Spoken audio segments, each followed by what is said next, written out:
Hola, ¿qué tal? Bienvenida, bienvenido y bienvenide a este capítulo más de estos videos tutoriales sobre cómo contar cuentos, y en esta ocasión vamos a hablar de los recursos orales o que la oralidad nos da para implementarlos en nuestros espectáculos, pero también en el aula si trabajas en una escuela o para donde trabajes si hablas frente a mucha gente, ¿verdad? O inclusive para tu vida cotidiana, en la familia, para expresarte de una mejor manera con estos recursos de la oralidad.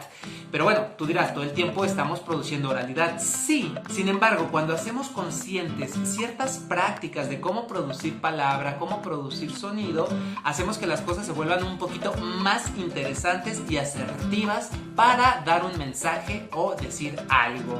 Pero antes de continuar, te invito a que te suscribas a mi canal, le des clic a las notificaciones para que te enteres de cada video que voy publicando.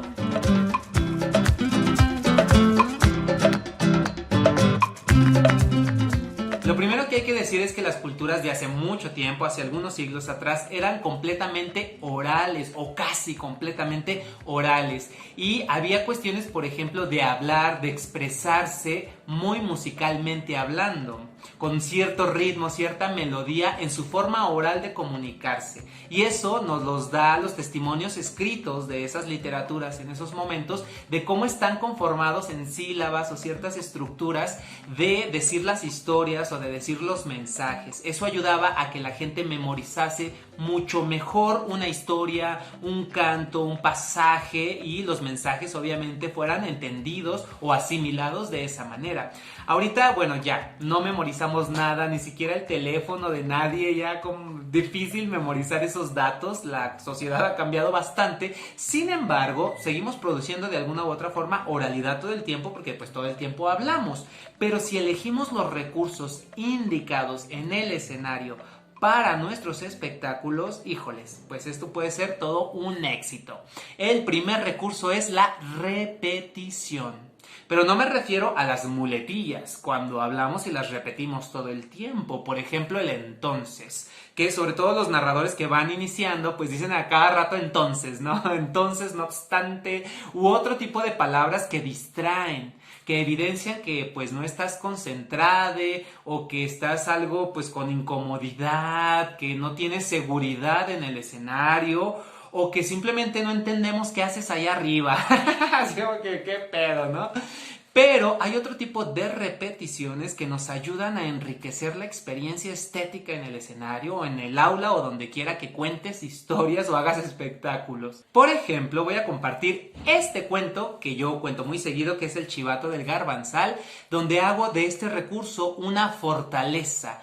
Y tiene una estructura de repeticiones y eso lo vuelve algo pues mucho más fuerte, más interesante y mucho más exitoso, digámoslo así. Veámoslo. No, hombre, bien enojada, salió detrás de aquel chivato que estaba destruyendo el garbanzal.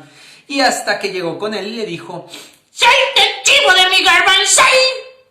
Y el chivato, clavando las pezuñas en la tierra del desierto, le contestó: ¡Cuidado, viejita, que te voy a revolcar!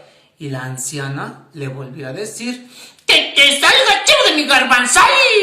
¡Cuidado, viejita, que te voy a revolcar! Y más enojada aún, la señora le dijo: ¡Que te salga, chivo de mi garbanzal, pues! ¡Cuidado, viejita, que ya te revolqué!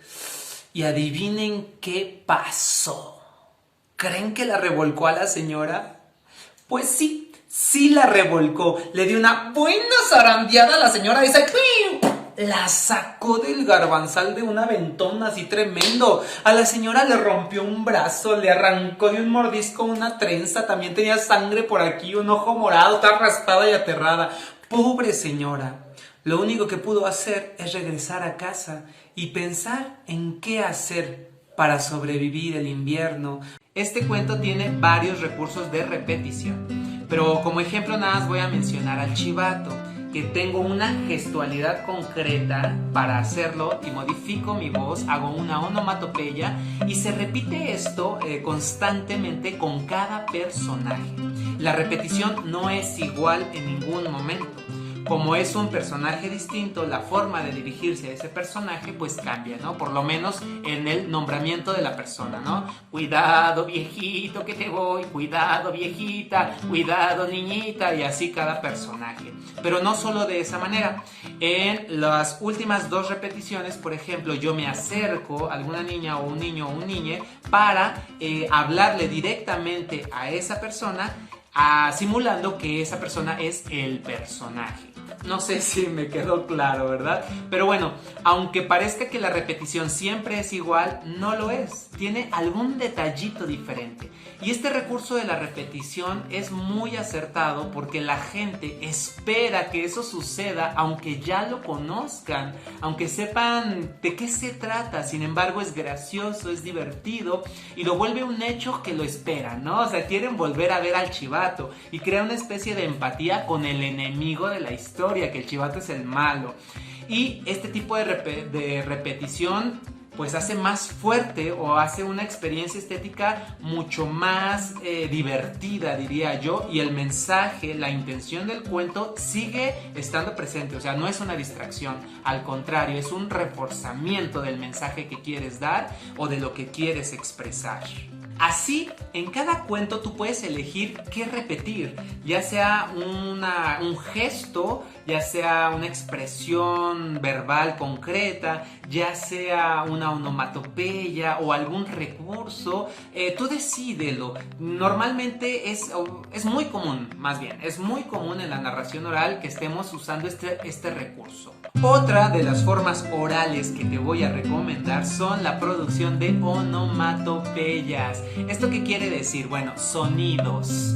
La onomatopeya en la literatura, bueno, es la representación de los sonidos de manera escrita, pero ya, vuelta al escenario, es la producción de sonidos o de ruidos con nuestra boca. En el caso del chivato del Garbanzal, pues es el sonido de un chivato.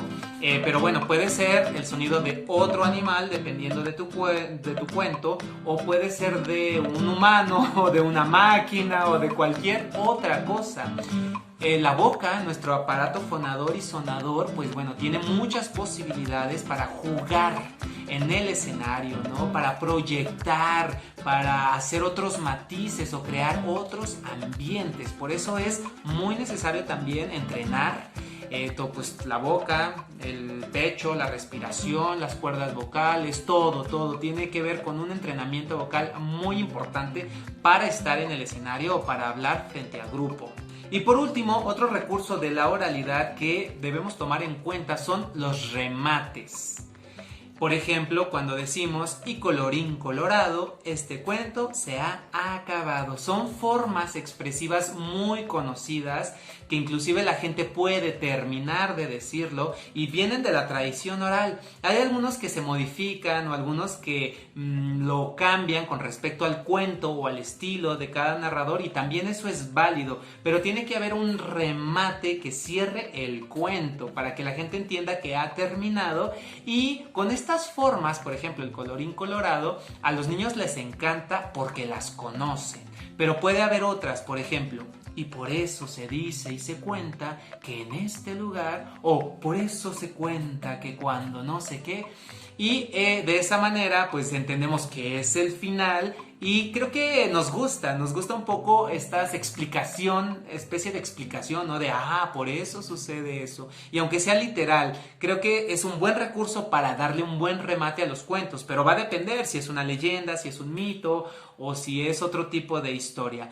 Otro remate podría ser también la moraleja, que a mucha gente no le gusta, ¿verdad? A mí en lo personal, obvio, siempre hay un mensaje de cuestiones de la moral en los cuentos, y en el sentido que Walter Benjamin lo entiende, la moraleja como conocimiento, como sabiduría o consejo que se comparte.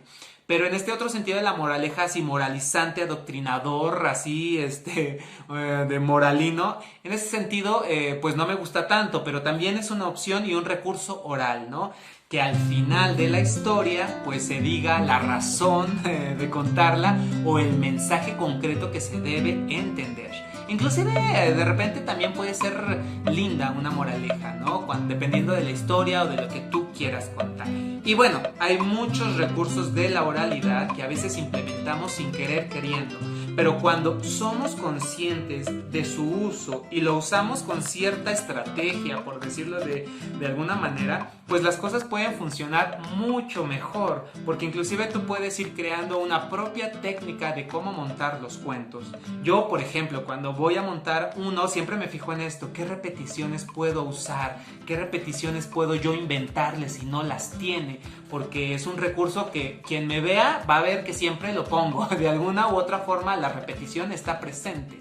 Igual las onomatopeyas, me encanta jugar con mi voz y con los sonidos y con los remates también. Quien me conoce pues sabe que mis remates son muy inesperados. A mí me encanta así llegarle por la yugular al público. Bueno, no se crean, pero me encanta un poco pues que no anticipe, ¿no? Que sea difícil adivinar cómo voy a rematar la historia, y no todo el tiempo tiene que ser así.